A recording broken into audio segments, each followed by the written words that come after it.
ఇప్పుడు జగన్మోహన్ రెడ్డి గారు ఏం తప్పు చేశారని వీళ్ళు ఎన్ని మాట్లాడుతున్నారు. ఒక విషయం, ఇప్పుడు మేనిఫెస్టో విడుదల చేశారు ఎవరు? జగన్మోహన్ రెడ్డి గారు. జగన్మోహన్ రెడ్డి గారు 2019 మేనిఫెస్టో విడుదల చేసినప్పుడు దాంట్లో ప్రతి ఒక్కటి 99.9% పూర్తి చేశారు. మరి చంద్రబాబు నాయుడు గారు 2014 మేనిఫెస్టో విడుదల చేసినప్పుడు దాంట్లో నుంచి 1% అయినా పూర్తి చేశారా? మీరు దానికి సమాధానం చెప్పగలరా? జగన్మోహన్ రెడ్డి గారు ప్రతి ఒక్కటి పథకాన్ని ప్రతి ఒక్క జనానికి ఇచ్చారని నేను చెప్పగలను. నేను విద్యార్థిని, నాకు విద్యా దీవెన వసతి దీవెన 22,000 ప్రతి సంవత్సరం వేశాడు. ఆయన యొక్క ఆ డబ్బులు వేసిన దాన్ని బట్టి నేను ఇప్పుడు డిగ్రీ పూర్తి చేశాను.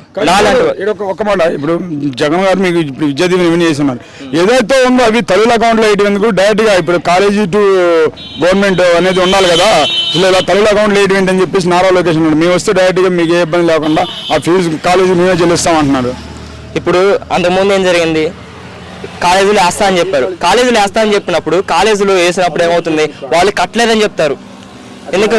ఇప్పుడు మన అకౌంట్ వేస్తారనుకో మనం చెప్పగలం, నాకు డబ్బులు వేసాడు, ఈ డబ్బులు నేను తీసుకెళ్ళి కాలేజీలో కట్టుకోవచ్చు. ఇప్పుడు ఒకరితో నాకు సంబంధం లేదు కదా. ఇప్పుడు నేను డబ్బులు కడతాను, నాకు రిసిప్ట్ ఇస్తాడు. అది పోయినసారి ఏం జరిగింది? డబ్బులు వేసాడు, అకౌంట్లో వేస్తాడు, ఏ కాలేజ్ అకౌంట్లో. కానీ వాళ్ళు వచ్చి ఏమడతారు? నువ్వు మాకు కట్టలేదయ్యా, డబ్బులు వేయలేదని చెప్తారు. అంటే అక్కడ జరుగుతుంది ఏంటి?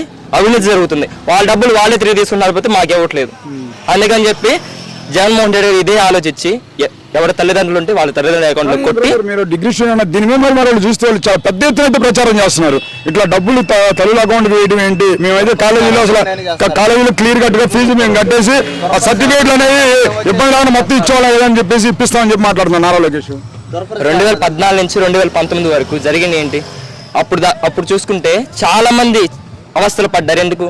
కట్టలేదనే అవస్థలు పడ్డారు. ప్రతి ఒక్క ఇంటికి వచ్చి మీరు డబ్బులు కడితేనే సర్టిఫికేట్ ఇస్తా అని చెప్పారు. మరి ఎందుకు ఆ మాట వచ్చింది?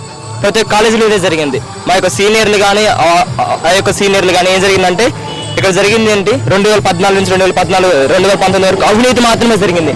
ఎవరు కూడా నిజాయితీగా పనిచేసింది లేదు. 2019 నుంచి 2020 దాకా జగన్మోహన్ రెడ్డి గారు అవినీతి లేకుండా నిజాయితీగా పనిచేశారు.